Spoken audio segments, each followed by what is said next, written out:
하나님 말씀 앞에서라고 하는 제목으로 오늘 말씀을 함께 살펴보도록 하겠습니다. 성도 여러분, 오늘 우리가 읽었던 이 본문의 말씀은 초대교회가 탄생하였던 그 시기에 하나님께서 허락하셨던 이 성령 강림으로 말미암아 오순절날 그 허락되어졌던 그 놀라운 은혜로 말미암아 베풀어졌던 그 다음 하나님의 말씀을 온전히 선포하는 이 베드로의 그 믿음의 고백과 그 말씀 앞에 서 있었던 많은 성도들의 그 믿음의 모습들을 우리에게 밝히 보여주는 한 장면입니다.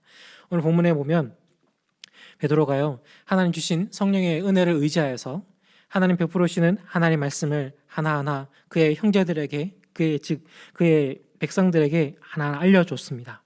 그랬더니 이 사람들이 이전에도 똑같이 들었던 하나님의 말씀인데 이날 이 말씀을 듣고 많은 이들이 변화되어지는 놀라운 역사가 벌어졌습니다.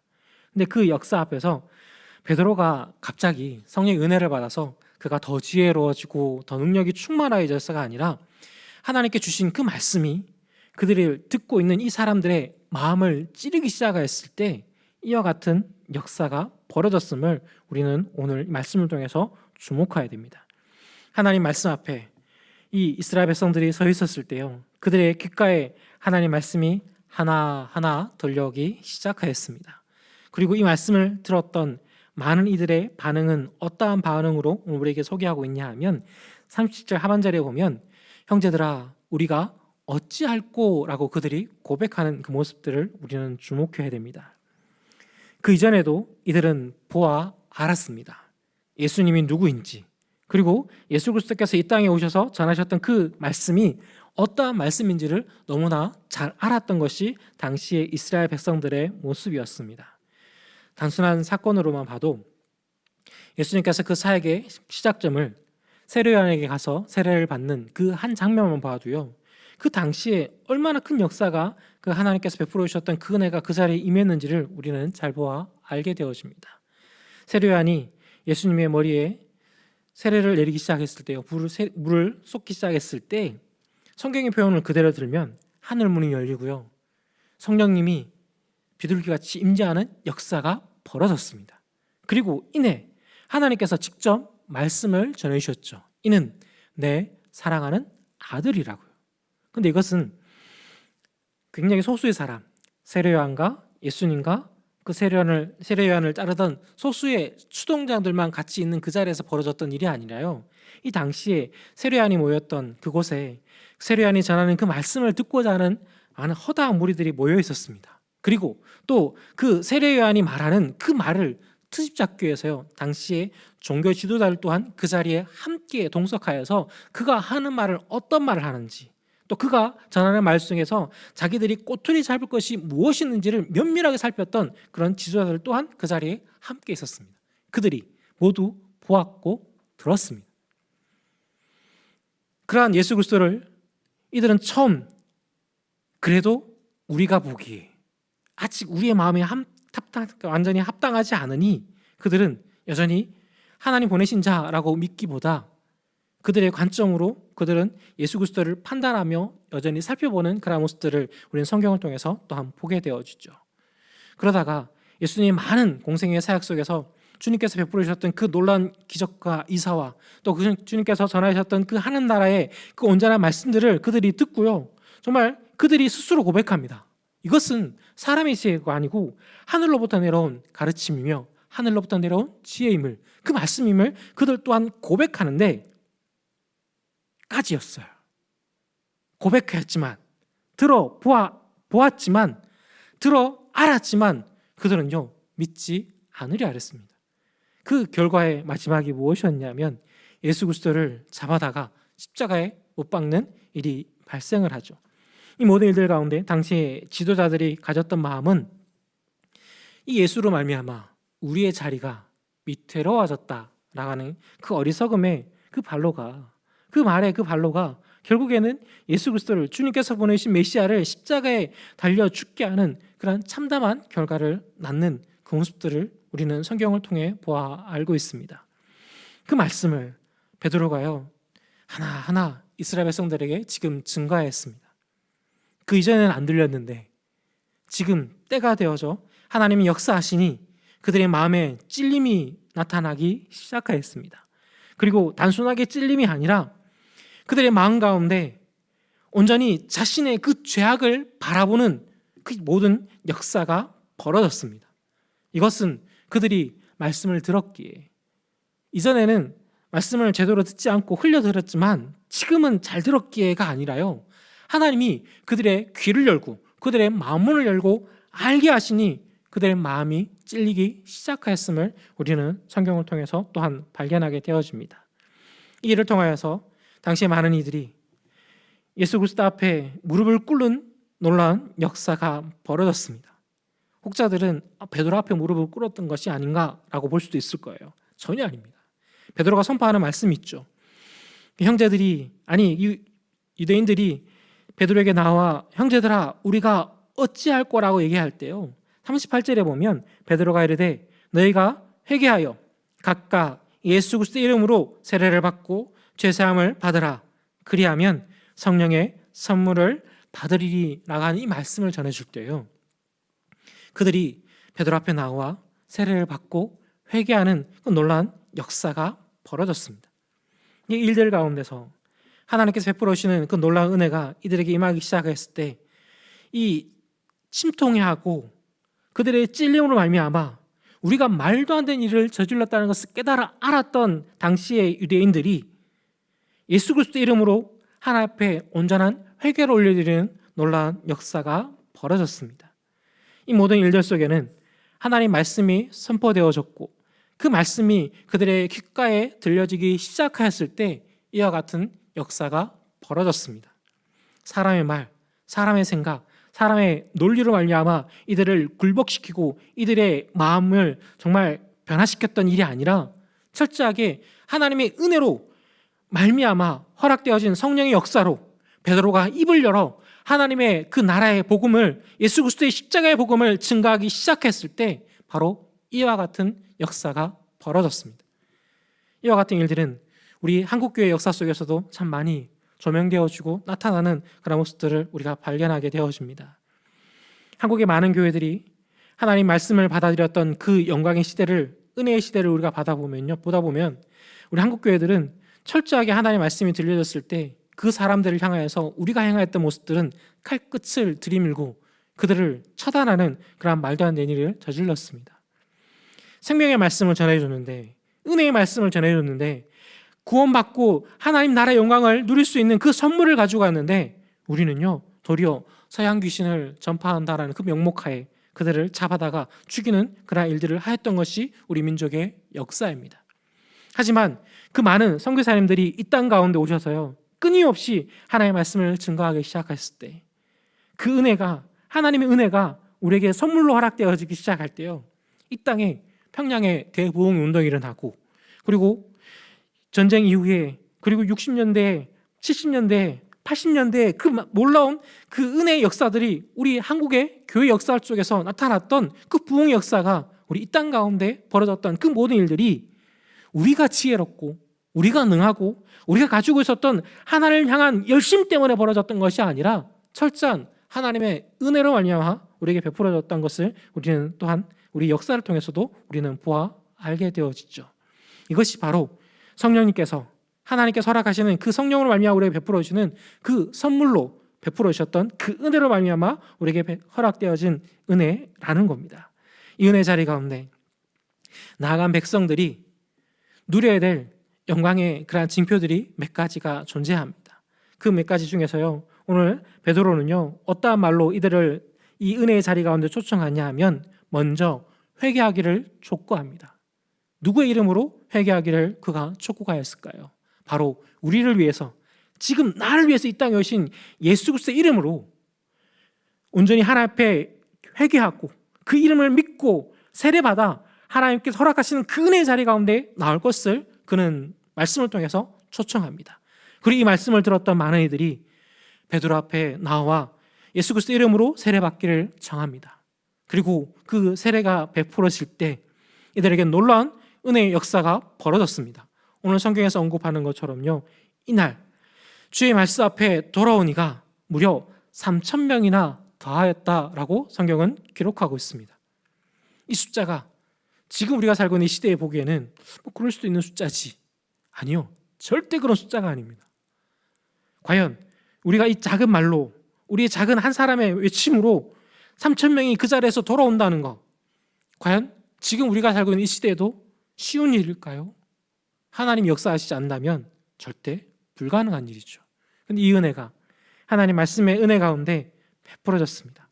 그리고 이 말씀의 믿음의 결단으로 이 많은 이들이 하나님 앞에 나와 진심으로, 진실로 회개하고 주의 말씀을 온전히 받아들이며 그 믿음의 발걸음을 통하여서 하나님의 순종의 발걸음을 옮겨나가는 놀라운 역사가 벌어졌습니다.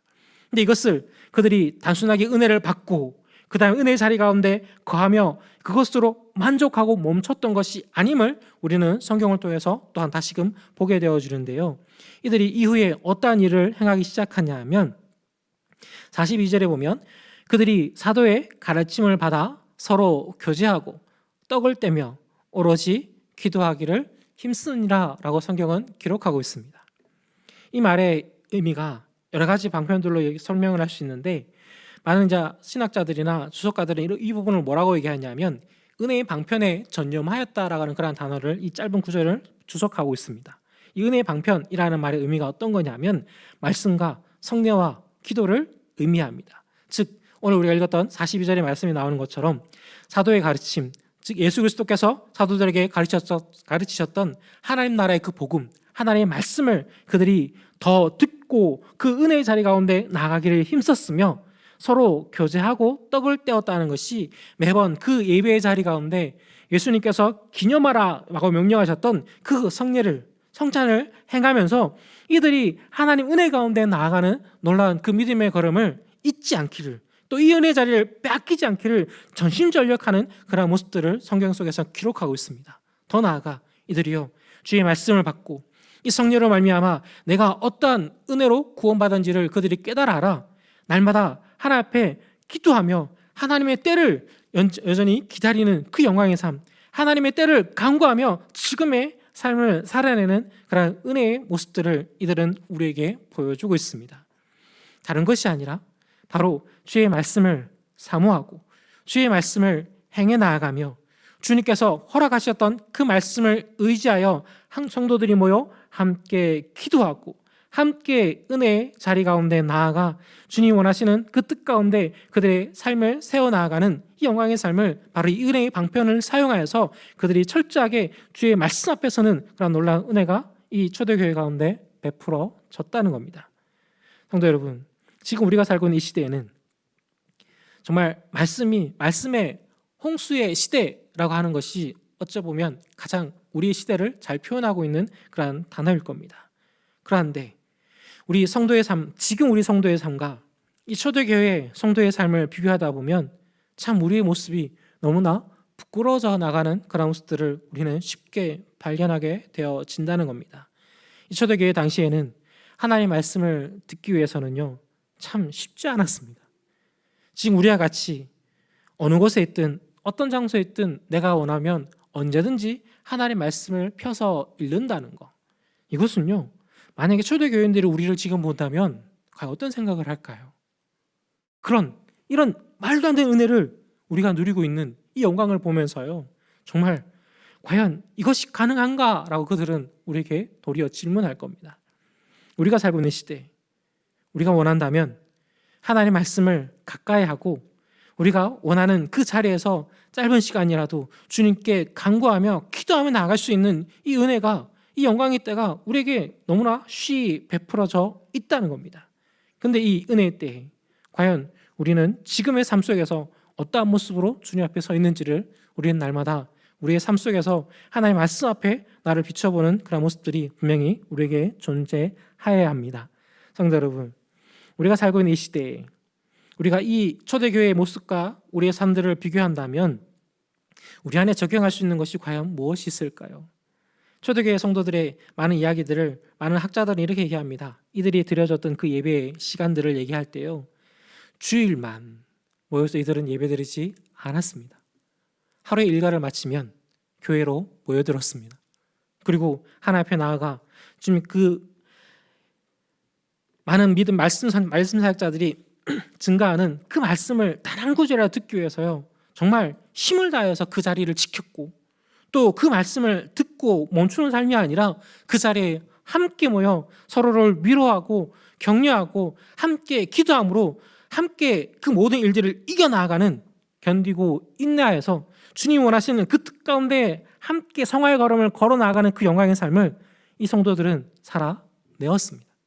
그리고 그 신앙의 삶이 단순하게 그냥 그렇게 하루하루를 살아가는 것이 아니라 그 신앙의 삶 때문에 그들의 삶이 변화되어지고, 더 나아가 세상 가운데 그리스도의 증인으로서의 그 영광의 삶을 밝히 나타내는 그 은혜의 삶을 그들은 이 예배를 통하여서 회복해 나아가고 쌓아 나아가고, 그다음에 그 주님 원하시는 그 자리까지 자라나가는 그 영광의 걸음을 그들은 이 작은 믿음의 실천을 통하여서 그들은 행해 나아갔다는 겁니다. 성도 여러분, 지금 우리가 살고 있는 이 시대, 우리에게 너무나 많은 자유로움과 시간과 또 은혜의 방편들이 우리에게 허락되어져 있습니다. 이러할 때 우리가 먼저 바라봐야 될 것은 과연 어디에 우리의 시선이 멈추어져 있어야 할까요? 지금 우리가 살고 있는 이 시대에 우리가 하나님 말씀만 바라보고 하나님께만 기도하고 하나님께만 예배하라고 한다면, 그거는 지금 우리가 살고 있는 이 시대에 우리의 책임을 다하지 않는 그런 어리석은 삶의 모습들 중에 하나가 되어질 수도 있을 겁니다. 하지만 우리가 하는 일터고 그 자리에서 우리는요, 그리스도인으로 삶을 살아나가며 우리의 모습 속에서 끊임없이 고백되어져야 될 것은 세상 사람들이 원하는 그 뜻 가운데, 세상 사람들이 즐거워하며 나의 유익을 쫓아나가는 그 삶이 아니라 하나님이 나를 통하여서 무엇을 이루고자 하시는지, 하나님이 우리 성도의 삶을 통하여서 어떠한 영광들을 나 세상 가운데 밝히 나타나기를 원하는지를 먼저 주님 앞에 아뢰며 기도하는 그 믿음의 삶으로서 우리의 삶의 예배로 나아가는 그 은혜의 걸음을 걸어 세상 가운데 그리스도의 그 영광들을 밝히 증거하는 그 능력의 삶이 바로 우리 성도의 삶이 되어져야 한다는 겁니다. 이 모든 것의 중심에는 누구의 기준을 가지고 우리가 이러한 삶을 살아낼 수 있어야 될까요?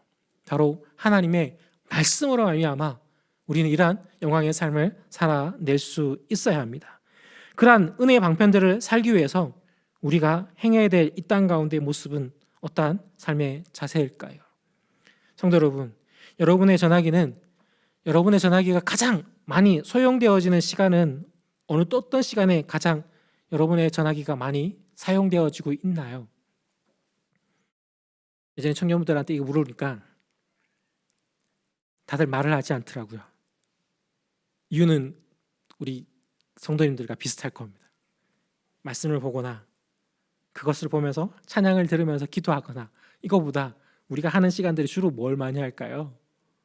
요즘은 쇼츠라해서 이렇게 짧게 재밌게 굉장히 눈을 우리 끄는 여러 좋은, 우리 눈을 즐겁게 하는 것들이 많죠. 보지 말라는 게 아니고요, 보셔도 괜찮습니다.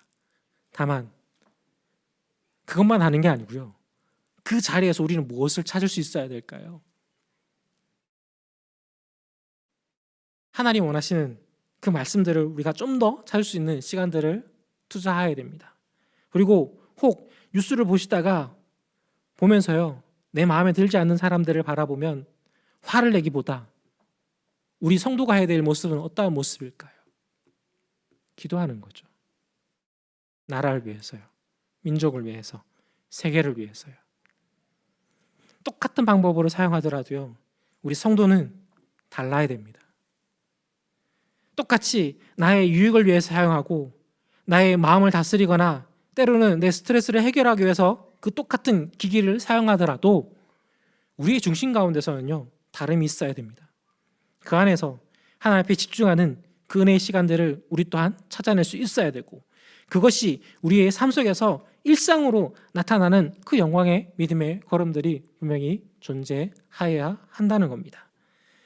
성도 여러분, 초대교회 성도들은 일상 속에서요, 하나님을 찬양하였습니다. 일상 속에서 하나님 앞에 예배하였습니다. 이 말의 의미가 여러분들은 어떻게 들려지십니까? 그들의 삶을 살지 않고 세상 가운데 경제활동을 하지 않고 하나님께만 예배드렸다가 아니라고요, 세상 속에서도 살았어요. 시간을 내어 주님 앞에 나와왔습니다. 세상 가운데 거했습니다. 하지만 그 안에서도 하나님의 거룩한 백성으로서의 그 믿음의 걸음을요, 그들은 멈추지 않았습니다. 세상 가운데 삶을 살아가지만 그들의 마음 가운데 그들의 시선은 언제나 하늘을 향하였었고, 하나님 원하시는 그 뜻 가운데 나아가 주님 원하시는 그 은혜들을 걸어가는 성화의 믿음의 걸음을 날마다 주님 앞에 감사로 걸어 나아갔던 것이 바로 초대교회인들의 믿음의 삶입니다. 이 경건의 능력은 다른 것에서 우리에게 단련되어지지 않습니다. 주의 말씀 앞에 나의 삶을 비추어 보고 주님 원하시는 그 뜻 가운데 나의 삶을 온전히 내어 맡겨 주님 앞에 믿음으로 주의 뜻을 간구하며 나아가는 그 영광의 삶의 모습이 우리의 삶 가운데 일상이 되어질 때 바로 우리가 바로 이와 같은 은혜의 삶, 능력의 삶을 살아내는 거룩한 성도의 삶을 살아낼 수 있게 되어진다는 겁니다. 성도 여러분, 우리는 언제 믿음의 삶을 살아가야 할까요? 주님 앞에 나오는 예배가 있는 날, 수요일, 때로는 금요일, 아니면 주일 한 날만 우리의 삶이, 우리 성도의 삶이 거룩하면 되어질까요? 아니라는 겁니다. 때로는 내가 필요로 할 때, 내가 원할 때, 내 마음이 원하는 그 방향으로만 하나님의 은혜를 간구하고 사용한다면 어찌 우리가 주님 앞에 나아가 주의 영광 가운데 우리가 감사로서 영광 돌리며 찬양하며 살았노라고 우리가 감히 이야기할 수 있겠습니까? 성도 여러분, 우리는 다음을 살아가는 존재이긴 하지만 우리 성도에게서 가장 중요한 시간은 언제나 지금이 되어져야 합니다. 그리고 우리의 일상 속에서 하나님의 말씀을 온전히 행해 나아가고 주님 원하시는 그 뜻들을 발견하여서 주님이 기뻐하시는 그 능력의 삶을 살아내기 시작하다 보면 분명한 것은요, 그 은혜의 말씀이 우리를 이끌기 시작한다는 겁니다. 성도 여러분, 이스라엘 백성들이 가장 연약하였을 때, 가장 힘이 없었을 때 하나님께서 그들에게 하셨던 말씀은 참 같은 말씀들을 반복하는 것을 보게 되어집니다. 이스라엘이 홍해 앞에 섰을 때요, 뒤에는 애굽의 군대가 쫓아오고 눈앞에는 홍해가 범람하고 있는 그러한 상황이었습니다. 그때 하나님께서 이스라엘 백성 가운데 무엇라 말씀하셨습니까? 너희는 가만히 있어, 내가 일함을 지켜보라 라고 하나님께서는 명령합니다. 이스라엘 백성들이 가나안 정복 전쟁을 앞두고요, 도무지 그들에게는 그 손에 들려진 무기들은 너무나 미미하고 그들이 가지고 있는 힘은 너무나 연약하고 보잘것없어 보였고, 그 가나안 백성들은 크고 강한 군대와 그리고 성읍을 가지고 있었던 강력한 힘을 가졌던 민족이었는데, 하나님께서 그들 앞에 그들에게 말씀하셨던 것은요, 강하고 담대하라, 두려워하지 말라, 놀라지 말라 라고 말씀을 허락하여 주셨습니다. 하나님께서 그러한 말씀들을 이스라엘 백성들 가운데 베풀어 주신 이유가 무엇이었습니까? 그 전쟁의 그 시작과 끝, 그 전쟁을 이끌어 나간 이가 누구임을 하나님께서는 그 짧은 구절들을 통해서 증거하셨습니다. 승리케 하신 이가 여호와 하나님이시고 지금을 살게 하신 이가 여호와 하나님이시며, 이스라엘 백성들을 인도하여서 그 광야의 길을 걷게 하고 그 홍해의 마른 땅을 걷게 하신 이가 여호와 하나님인 것을 이스라엘 백성 가운데 하나님께서는 감추지 않으셨습니다. 또한 하나님께서는 이스라엘 백성 가운데 또한 주의 몸된 교회 가운데도 동일한 말씀을 허락하셔서 그들이 환난 가운데 있을 때, 공고 가운데 있을 때, 핍박 가운데 있을 때 오직 하나님만 바라보고 그것을 견디라 하는 그 능력의 말씀들을 베풀어 주셨을 때 그들은요, 사도 바울과 같이 내게 능력 주시는 자 안에서 내가 모든 것을 할 수 있나이다 그들은 고백하며 그 믿음의 걸음을 담대히 걸어 나아갔던 것을 우리는 기억해야 됩니다. 그들의 삶은 나중에 시간이 여유로울 때가 아니었어요. 지금을 살아내었던 것을 우리는 본받아야 됩니다. 성도 여러분, 우리가 이 땅의 믿음의 삶을 살아나가면서 우리는 우리의 기준, 우리가 원하는 뜻을 먼저 세우기보다 하나님 원하시는 그 은혜의 모습들을 발견하고 하나님의 말씀 앞에 겸손히 서서 은혜의 방편을 온전히 따라 주님만을 즐거워하고 주님만을 높이며 주님 원하시는 그 영광의 자리 가운데 날마다 나아가 주님의 은혜 가운데 우리 이 땅의 믿음의 삶을, 지금의 삶을 온전히 주님의 말씀으로 살아내는 우리 모든 성도님들이 되시기를 축복합니다. 이것에는 다른 길이, 다른 방법이 존재하지 않음을 우리는 잘 알고 있죠. 우리의 매일의 삶이 하나님의 말씀이 우리의 발등상에 밝은 빛이 되어져서 우리를 인도하며 우리의 평생의 삶이 주님께서 베풀어 주시는 그 은혜의 말씀을 말미암아 견고한 그 은혜의 자리 가운데 나아가 주님께서 우리를 돌보시고 주님이 우리와 함께함을 날마다 경배하며 찬양하며 주님께만 예배하는 우리 모든 성도님 되시기를 다시금 축복합니다. 잠시 기도드리겠습니다. 하나님,